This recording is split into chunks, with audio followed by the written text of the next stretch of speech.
So सगळ्यात आधी सगळ्यांची ऍक्टिंग खूप छान आहे, एस्पेशली नाना पाटेकर सर आणि सिद्धार्थ चांदेकर. नाना पाटेकर सरांची शेवटची फिल्म वॅक्सिन वॉर आलेली आणि त्याच्यानंतर रिसेंट फिल्म ही आली आहे ओले आले. ह्याच्यामध्ये आपल्याला सरांचे खूप वेगवेगळे इमोशन्स बघायला मिळतात. म्हणजे सर मजा करतायत, रडतायत, हसतायत, त्यांचे डायलॉग्स इतके छान लिहिलेत की ते जोक्स करतायत डायलॉग्स मधून. सो हे सगळं जे इमोशनची व्हरायटी आहे ती आपल्याला या मूवीमध्ये बघायला मिळते सरांची, जी वॅक्सिन वॉर मध्ये तर खूप रिजिड आणि एकसुरी परफॉर्मन्स होता तसा नाहीये.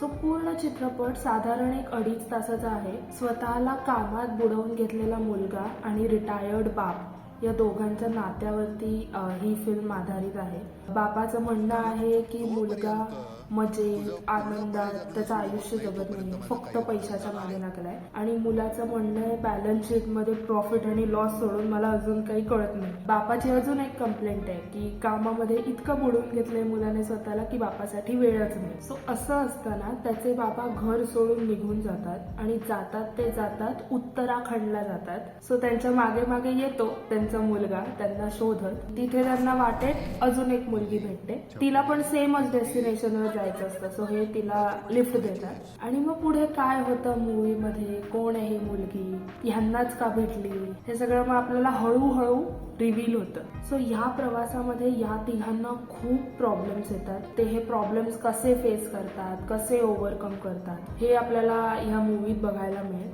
चित्रपटाचं नाव हे त्या दोघांच्या नावाचं ॲब्रिव्हेशन आहे. ते नाव पण खूप कॅची आहे. ओले आले, ओमकार लेले आणि आदित्य लेले. ओमकार लेले ऑफकोर्स नाना पाटेकर सरांचं कॅरेक्टर आहे आणि आदित्य लेले हे सिद्धार्थ चांदेकरचं कॅरेक्टर आहे. काहीही म्हणजे तिची मुलगी त्यांना सापडते कायरा, तिचं ही बाबांचं पण नाव ही वरून आणि सरनेम पण ही वरून आहे म्हणून काहीही. ओले आले काहीही हे असे तिघ आहेत आणि यांची ती ॲब्रिव्हेशन्स आहेत जी पिक्चरचं नाव म्हणूनच ठेवली गेली आहेत, which is a good thing. कारण चित्रपट सुरू झाला आणि एक टायटल आलं आणि त्याच्यानंतर बाकीचा चित्रपट प्रॉपर सुरू झाला. ह्यांचं टायटलच चित्रपट सुरू झाल्यानंतर 45 मिनिटांनी यांचं टायटल येतं ओले आले करून. गोष्टीचा बिल्टअप आणि कॅरेक्टर डेव्हलपमेंट खूप छान झाली आहे. इंटरव्हल पर्यंत फुल टू मजा धमाल कॉमेडी वाला मूवी आणि इंटरव्हल नंतर फुल सिरियस ड्रामा वाली फिल्म. पण ती ट्रान्झिशन जे आहे from comedy to serious drama genre, ते ट्रान्झिशन खूप स्मूथ आहे. म्हणजे तुम्हाला कळत पण नाही कधी मूवीचं इमोशन चेंज झालं. तुम्ही हसत असता थ्रू आउट द जर्नी, पण हसता हसता कधी तुमच्या डोळ्यात पाणी येऊन जातं हे तुमचं तुम्हाला कळत नाही. त्यामुळे बघायला फार मजा येते. डायलॉग्स, स्क्रिप्ट, स्टोरी रायटिंग, विषय खूप छान लिहिला गेलाय. आय थिंक याचे रायटर आणि डिरेक्टर एकच आहेत. नाना सरांना खूप सुंदर डायलॉग्स दिले. त्यांचा एकापेक्षा एक डायलॉग्स आहेत सगळेच. मूवी जी आहे ना ती त्याच्यातली कॉमेडी ही थोडी पानसट वाटते, पण ती सिच्युएशन बेस्ड कॉमेडी आहे. हे सगळे हे जे कॉमेडी डायलॉग्स आहेत ते एक्सपेक्ट असतात आपल्याला की लहान मुलाकडून येतील, पण ते बाबांकडून येतात. त्यामुळे ते जोक्स त्यावेळी लँड करतात, पण नंतर आपण बाहेर आल्यावर विचार करतो की हा एवढा खास जोक नव्हता. टोटल 4 ते 5 गाणी आहेत चित्रपटात आणि सगळ्या गाण्यांमध्ये म्हणजे हुक होईल ना माणूस, लूपवरती ते गाणं ऐकेल, त्याचं पोटेन्शियल आहे सगळ्या गाण्यांमध्ये. आणि त्या सगळ्या गाण्यांपैकी मला 2 गाणी खूप जास्त आवडली. एक तर ते झगामगावालं गाणं आहे, ते खूप सुंदर आहे. मी चित्रपट बघून आल्यानंतर 4 वेळा ते गाणं नॉनस्टॉप लूपवरती सेम गाणं ऐकत होते, इतकं सुंदर गाणं आहे ते. दुसरं गाणं मला जे आवडलं ते अंगाई. ते थोडं इमोशनल गाणं आहे, पण त्यातले शब्द खूप सुंदर आहेत. मूवीचा 2/3 पोर्शन त्यांनी ट्रॅव्हल ठेवल्यामुळे बऱ्याच गोष्टी त्याच्यामध्ये कोइन्सिडेंटली घडतायत किंवा अशा इलॉजिकल वाटतायत असं आपल्याला वाटतं तेव्हा बघताना. पण नंतर जेव्हा प्लॉट रिव्हील होतो की ऍक्च्युली काय स्टोरी आहे, त्यावेळी मग आपल्याला मग सगळं पटत जातं की रिव्हील होत जातं की हा बाबा म्हणजे लॉजिकल आहेत गोष्टी. तेव्हा आपल्याला वाटतं की असं का करताय कॅरेक्टर म्हणजे मूवीतलं, पण नंतर कळतं की नाही बरोबर करत होतं ते कॅरेक्टर. कॅरेक्टर त्याच्या कॅरेक्टर प्रमाणे, जे आपल्याला आधी कळत नाही, प्लॉट रिव्हील झाल्यावर कळतं. सो खूप छान स्टोरी आहे, खूप छान प्लॉट आहे, जो खूप शेवटी म्हणजे मूवी संपायच्या ऑलमोस्ट अर्धा तास आधी फक्त प्लॉट रिव्हील होतो. अर्धा तास पण मी जास्तच म्हणते, 20-15 मिनिटं आधीच प्लॉट रिव्हील होतो. खूपच इमोशनल आणि अनएक्सपेक्टेड एंडिंग आहे मूवीला. म्हणजे चल स्टार्टिंगचा थोडा पोर्शन होता ना, तो मी केलेला एक्सपेक्ट की असेल असं काहीतरी, बाबांना वेळ देत नाही, बाबांच्या कंप्लेंट्स आहेत, सो माइट बी पॉसिबिलिटी. पण नंतर जर त्यांनी काय एंड केलंय ना, तेव्हा प्लॉट रिव्हील होतो, तेव्हा कळतं रे हो रे, हे मी काय एक्सपेक्ट केलं नाही, हे पण होऊच शकतं. मग तेव्हा सगळं गणित जुळतं, सगळ्या गोष्टी चक्रात बसतात आणि आपल्याला मग व्यवस्थित धागा मिळतो की कसं काय, कोणी काय, का झालं, काय काय.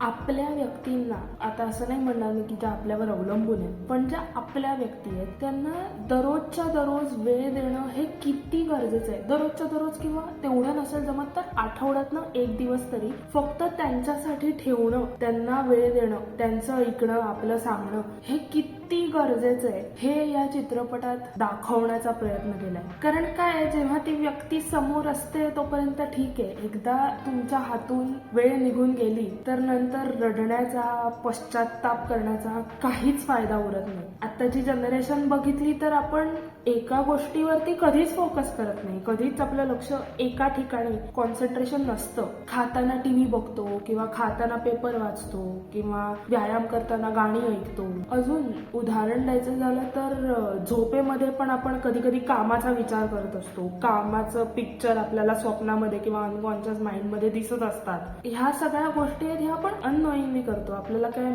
माहित नसतं की आपण हे असं असं करतोय. ह्याच्यामुळे आपलं लक्ष किंवा कॉन्सन्ट्रेशन किंवा फोकस हा फक्त जेवण्यावर किंवा फक्त वाचण्यावर किंवा फक्त व्यायामावर असा कधीच नसतो. Our concentration is always divided between 2 things, 2-3 more. ते थांबवण्यासाठी एक छान गोष्ट तुम्ही करू शकता की ऍटलिस्ट दिवसातली 5 मिनिटं तरी मेडिटेशन करायला हवं. ऍटलिस्ट थोडा वेळ डोळे बंद करून डोक्यातल्या विचारांना पॉज किंवा क्लिअर करण्यासाठी जरा वेळ द्यायला हवा, तरच आपल्याला ऍक्च्युअल शांततेचा अनुभव घेता येईल. याच्यामध्ये नाना सरांनी खूप छान एक वाक्य म्हटलंय, जर शांतता इथे असेल तर तुम्हाला कुठल्याही ठिकाणी शांत वाटेल. मग ते गजबजलेलं स्टेशन असो किंवा हिमालयातला पर्वत असो. हा प्रॉब्लेम फक्त त्या लीड हिरोचा नाही आहे, हा अख्ख्या जनरेशनचा प्रॉब्लेम आहे. 70 आवर्स अ वीक काम करणारी जनरेशन जी असेल ती जास्त रिलेट करू शकेल त्या कॅरेक्टरशी किंवा या अख्ख्या मूवीशी. निसर्ग जे व्हिज्युअल्स दाखवलेत ते खूप सुंदर आहेत. स्टोरी जी मांडली गेली आहे ती पण खूप छान आहे. म्हणजे आय वॉन्ट से की खूप सस्पेन्स आहे, खूपच थ्रिलर आहे वगैरे नाही, पण एंड पर्यंत जो प्लॉट कळत नाही ना तो खूप इंटरेस्टिंग आहे. खूप I would highly recommend to watch this film in theatre. सापडतातच एखाद दुसरे निगेटिव्ह पॉइंट्स, पण हा एक असा मूवी होता की नाही सापडले मला निगेटिव्ह पॉइंट्स. बॉलिवूडचा आता जो रिमेकचा ट्रेंड चालू आहे ना त्याच्यापेक्षा एक ओरिजिनल मूवी तुम्हाला बघायला मिळेल, ओरिजिनल स्टोरी, ओरिजिनल स्क्रिप्टला घेऊन. जो लोग को मराठी नहीं समझ में आती वो लोग भी जा सकते हैं, नीचे सबटाइटल्स उन्होंने दिए हुए हैं इंग्लिश में. अगर आप पेरेंट हो तो अपने बच्चों को साथ में लेके जाओ. बच्चे छोटे हो तो ठीक है, लेकिन बच्चे अगर अर्निंग एज में है, अगर कमा रहे हैं तो उनको तो 100% लेके जाओ ये मूवी देखने के लिए आपके साथ. एटलीस्ट उतना टाइम तो एक साथ आप सब स्पेंड कर पाओगे. कुछ नहीं तो सिर्फ नाना पाटेकर सर को देखने के लिए ये मूवी देखने जाओ, क्योंकि उनका जो रोल है ना इस मूवी में, I can't tell you enough. आपको वो देखना ही पड़ेगा, otherwise you wouldn't experience the acting. So नक्की बघायला जा, अजिबात मिस करू नका. आणि हा व्हिडिओ आवडला असेल तर लाईक, शेअर, सबस्क्राईब नेहमीचं. थँक्यू. बाय.